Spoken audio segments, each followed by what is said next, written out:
السلام علیکم. Voice of America Washington کی اردو سروس سے خبروں کے اس لائیو بلیٹن کے ساتھ میں ہوں فائزہ بخاری. ہماری ایڈیٹر ہیں بہجت جلانی اور پروڈیوسر ہیں سید اصغر امام. آج پیر ہے، اگست کی 22 تاریخ ہے. پاکستان میں اس وقت شام کے 7، بھارت میں 7:30 اور یہاں واشنگٹن میں دن کے 10 بج رہے ہیں. آئیے خبروں کا یہ بلیٹن شروع کرتے ہیں. اسلام آباد ہائی کورٹ نے تحریک انصاف کے چیئرمین اور سابق وزیر اعظم عمران خان کی راہداری ضمانت منظور کر لی ہے. رپورٹس کے مطابق انسداد دہشت گردی عدالت کے جج چھٹی پر تھے. اب 3 روز کے لیے راہداری ضمانت منظور کی گئی ہے.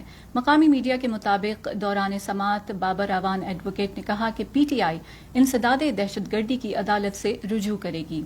اس سے پہلے شہباز گل پر غداری کے مقدمے کے بعد اب عمران خان کے خلاف دہشت گردی کی دفعات کے تحت مقدمہ درج کر لیا گیا ہے، لیکن اب تک تمام تر حکومتی اقدامات کے باوجود عمران خان جارحانہ انداز میں حکومت اور نیوٹرلز کو نشانہ بنا رہے ہیں. اس کے مقابلے میں حکومت کی تمام تر حکمت عملی ناکام نظر آ رہی ہے. عمران خان اپنے بیانیے کو مضبوط بنا رہے ہیں اور ان کا پرجوش ورکر بھی اس عمل میں ان کے ساتھ نظر آ رہا ہے. تجزیہ کاروں کا کہنا ہے کہ اسٹیبلشمنٹ اور حکومت کی غلطیوں کی وجہ سے عمران خان جو اپنی حکومت کے دوران انتہائی غیر مقبول ہو چکے تھے، اس وقت سب سے زیادہ مقبول لیڈر بن چکے ہیں. تجزیہ کاروں کا کہنا ہے کہ ملک کے حالات مزید سیاسی عدم استحکام کی اجازت نہیں دیتے اور تمام فریقین کو بات چیت پر راضی ہونا چاہیے. پاکستان تحریک انصاف کراچی سے قومی اسمبلی کی نشست برقرار رکھنے میں کامیاب رہی ہے. اتوار کو ہونے والے ضمنی انتخاب میں پی ٹی آئی کے محمود مولوی نے کم ٹرن آؤٹ والے ضمنی انتخاب میں 29,475 ووٹ حاصل کرتے ہوئے بآسانی کامیابی حاصل کر لی. ان کے مد مقابل ایم کیو ایم کے معید انور کو صرف 13,000 ووٹس مل سکے. تجزیہ کاروں کا کہنا ہے کہ ضمنی انتخاب کے نتائج کا اثر آنے والے بلدیاتی انتخابات اور قومی سیاسی میدان میں بھی پارٹی کو تقویت دے گا. سندھ کے دوسرے بڑے شہر حیدرآباد میں اتوار کے روز سینکڑوں افراد نے قرآن کی مبینہ بے حرمتی کرنے والے ملزمان کے خلاف پرتشدد احتجاج کیا. تفصیلات کے مطابق اس واقعے کی اطلاع ملتے ہی صدر کے علاقے میں بڑی تعداد میں لوگ اکٹھے ہو گئے. تاہم بعض مقامی افراد، پولیس اور مقامی انتظامیہ نے مظاہرین سے مذاکرات کیے اور انہیں یقین دلایا کہ قرآن مجید کی توہین کرنے والوں کے خلاف قانون کے تحت سزا انہیں دی جائے گی اور کوئی شہری قانون کو ہاتھ میں لینے کی کوشش نہ کرے. حیدرآباد میں پیر کے روز بھی اس واقعے کے بعد علاقے میں دکانیں اور کاروباری مراکز بند ہیں، جبکہ ہنگامہ آرائی، جلاؤ گھیراؤ اور سرکاری کام میں مداخلت کی دفعات کے تحت FIR درج کر کے 4 درجن سے زائد افراد کو گرفتار کر لیا گیا ہے. پاکستان کے جنوب مشرقی صوبہ سندھ میں گزشتہ ہفتے کے دوران ریکارڈ طوفانی بارشیں ہوئیں، جس سے اہم شہروں میں سیلاب کے علاوہ ہزاروں دیہات اور قصبے زیر آب آ گئے ہیں، جس سے اب تک کے اعداد و شمار کے مطابق 4.5 لاکھ لوگ متاثر ہوئے ہیں، جبکہ ہزاروں بے گھر بھی ہو چکے ہیں. بارش سے وسیع رقبے پر لگی کپاس اور کھجور کی فصل کو بھی نقصان پہنچا ہے. حکام کے مطابق نوشہر و فیروز، خیرپور، میرپور خاص اور سانگڑ سب سے زیادہ متاثر ہونے والے اضلاع میں شامل ہیں، جہاں بنیادی انفراسٹرکچر بڑے پیمانے پر تباہ ہو چکا ہے. وزیر اعلیٰ مراد علی شاہ نے سب سے زیادہ متاثرہ 11 اضلاع کا دورہ کیا اور حکام کو امدادی سرگرمیاں تیز کرنے کی ہدایت کی. دوسری جانب صوبہ بلوچستان کے مرکزی شہر کوئٹہ سمیت دیگر اضلاع میں بھی مانسون بارشوں نے چوتھی مرتبہ تباہی مچا دی ہے. گزشتہ 24 گھنٹوں کے دوران بلوچستان میں طوفانی اور تیز بارشوں کے باعث 9 افراد ہلاک ہوئے ہیں. بلوچستان میں محکمہ صحت نے طوفانی بارشوں کے پیش نظر صوبے بھر میں ایمرجنسی نافذ کی ہے، جبکہ حکومت نے تمام سرکاری اور غیر سرکاری تعلیمی اداروں کو 1 ہفتے تک کے لیے بند رکھنے کا اعلان بھی کیا ہے. بلوچستان میں قدرتی آفات سے نمٹنے والے ادارے کے مطابق بلوچستان میں گزشتہ 1 ماہ کے دوران بارشوں اور سیلاب کے باعث بھاری جانی اور مالی نقصان ہوا ہے. محکمے کی جانب سے جاری کردہ رپورٹ میں کہا گیا ہے کہ بلوچستان بھر میں 3 جولائی سے جاری مانسون کی بارشوں اور سیلاب سے اب تک 250 افراد ہلاک، جبکہ 95 سے زائد زخمی ہوئے ہیں. افغانستان کے کئی صوبوں میں شدید سیلاب سے جانی نقصان ہوا ہے، جبکہ مکانات اور زرعی زمینیں تباہ ہو گئی ہیں. باختر نیوز ایجنسی نے پیر کے روز اطلاع دی کہ صوبہ پکتیکا کے مرکز اور بعض ضلعوں میں سیلاب کے نتیجے میں 14 افراد ہلاک اور 12 زخمی ہوئے ہیں۔ صوبہ لوگر کے صوبائی حکام نے ضلع خوشی میں اچانک آنے والے سیلاب میں 20 افراد کے ہلاک اور 30 کے زخمی ہونے کی اطلاع دی۔ صوبہ قندھار میں شورابک کے ضلعی گورنر نے مقامی میڈیا کو بتایا کہ ڈیورنٹ لائن کے پاکستان کی جانب ایک ڈیم پھٹنے سے بدرزوئی گاؤں میں سیلاب آ گیا ہے، تاہم اس واقعے میں کوئی جانی نقصان نہیں ہوا۔ موسم کی پیشگوئی کرنے والے قومی ادارے نے بتایا ہے کہ افغانستان کے کئی صوبوں میں ہفتے سے 3 روزہ شدید بارشوں اور سیلاب کا سلسلہ شروع ہو گیا ہے۔ افغانستان کے لیے اقوام متحدہ کے نائب خصوصی ایلچی مارکس پورٹسل نے CCTV کو ایک انٹرویو دیتے ہوئے کہا ہے کہ طالبان حکومت کے متعدد اہلکار لڑکیوں کی تعلیم کے حق میں ہیں۔ پورٹسل نے کہا کہ انہوں نے خواتین کے حقوق کے مسائل کے حوالے سے عہدیداروں سے بات چیت کے بعد کابل حکام کے نقطہ نظر میں تبدیلیوں کے امید افزا اشارے دیکھے ہیں۔ انہوں نے مثال دیتے ہوئے کہا کہ کابل میں طالبان رہنماؤں سے بات کرتے ہوئے معلوم ہوتا ہے کہ کوئی بھی ایسا نہیں جو لڑکیوں کی تعلیم کے حق میں نہ ہو، جس سے اندازہ ہوتا ہے کہ ملک میں اکثریت لڑکیوں کے لیے تعلیم کی حمایت کو فروغ دے رہی ہے اور خواتین کے حقوق کی حمایت کرتی ہے۔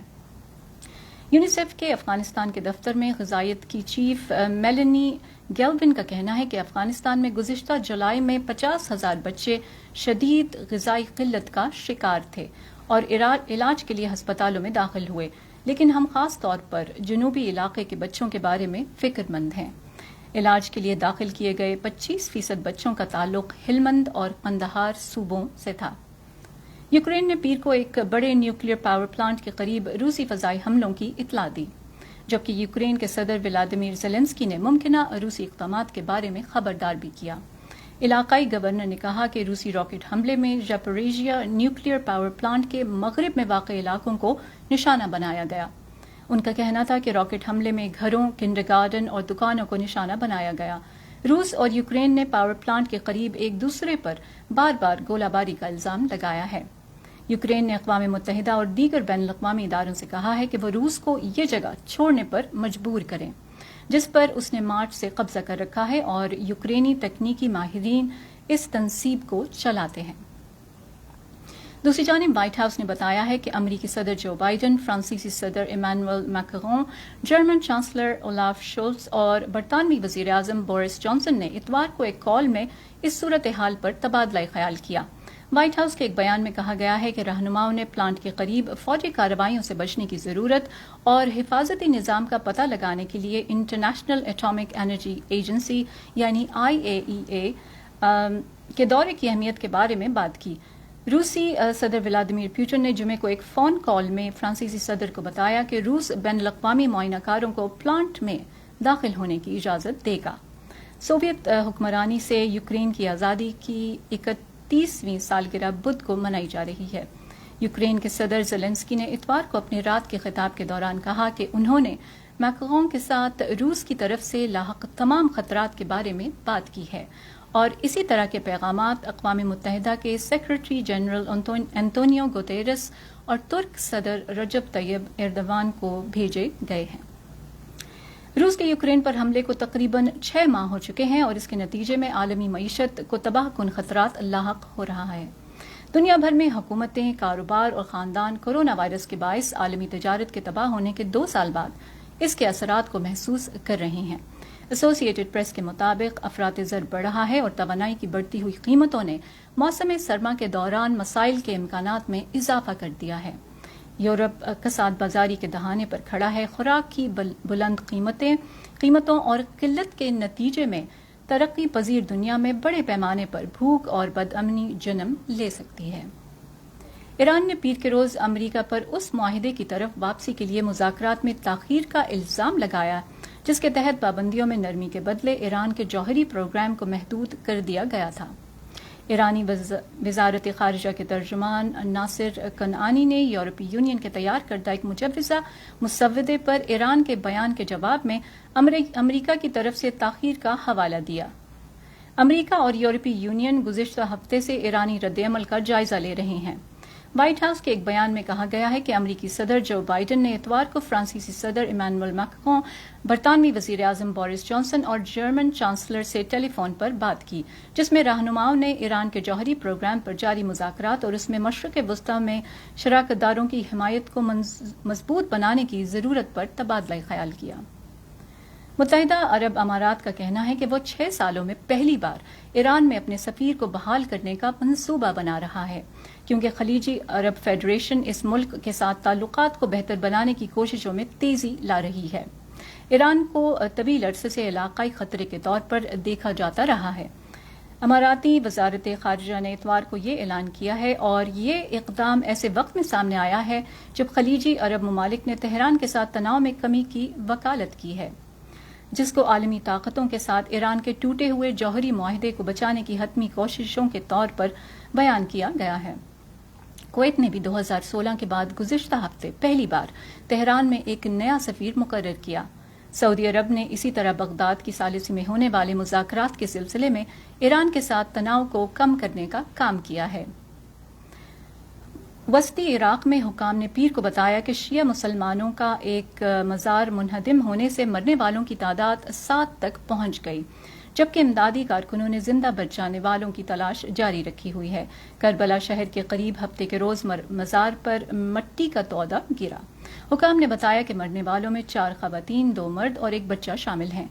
امدادی ٹیمیں ملبے سے 6 افراد کو نکالنے میں کامیاب ہو گئی ہیں۔